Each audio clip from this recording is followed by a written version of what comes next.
dari 300 suku bangsa. Nah, setiap suku bangsanya memiliki budaya yang berbeda-beda. Seperti pakaian adat. Pakaian adat itu berbeda-beda di setiap daerahnya, bukan? Benar bukan? Seperti juga tarian adat juga berbeda-beda. Nah, untuk makanan khas juga berbeda-beda di setiap daerahnya. Coba contoh, Dedi berasal dari mana? Utara, Bu. Makanan khas dari Sumatera Utara itu apa? Cuaca nasi urai, Bu. Oke, itu nggak tahu tapi. Oke, kalau Olive dari mana? Jawa. Apa makanan khas dari Jawa? Betul. Oke, bagus. Nah, begitu pun dengan alat musik. Alat musik juga berbeda-beda, teman-teman. Selanjutnya sedikit mengingatkan kembali apa itu globalisasi. Globalisasi adalah proses mendunia yang menyebabkan hubungan antar negara dan masyarakat menjadi semakin lebih terbuka dan saling terhubung dalam berbagai bidang kehidupan. Nah, ini dia dampak dari globalisasi, positif dan negatifnya. Untuk positifnya, mempermudah pengenalan budaya lokal. Yang pertama, dan yang kedua, memperluas wawasan masyarakat. Dan yang ketiga, mendorong kreativitas generasi muda. Dan yang keempat, mempererat hubungan antar budaya. Serta ada juga nih dampak negatifnya dari globalisasi. Yang pertama, lunturnya budaya lokal. Contohnya seperti zaman sekarang itu seukuran kalian, Gen Z ataupun di bawah-bawahnya itu lebih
Betul.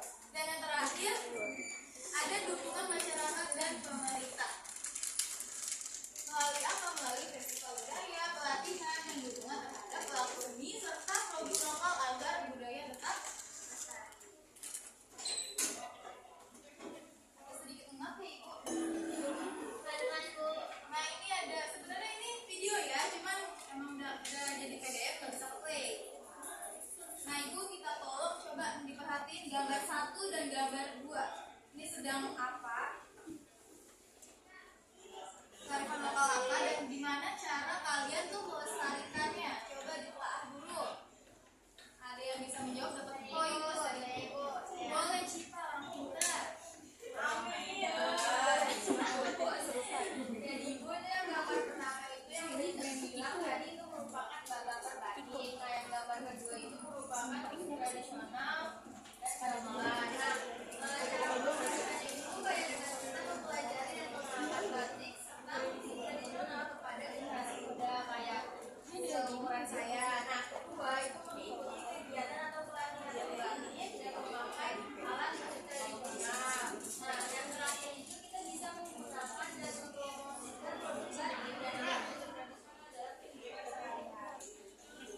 Bagus sekali Cipa, emang orang pintar ini satu ini berdoain sukses. Amin. Ini buat Cipa kan? Ini Cipa. Itu pizza ini. Oke. Oke, karena selanjutnya udah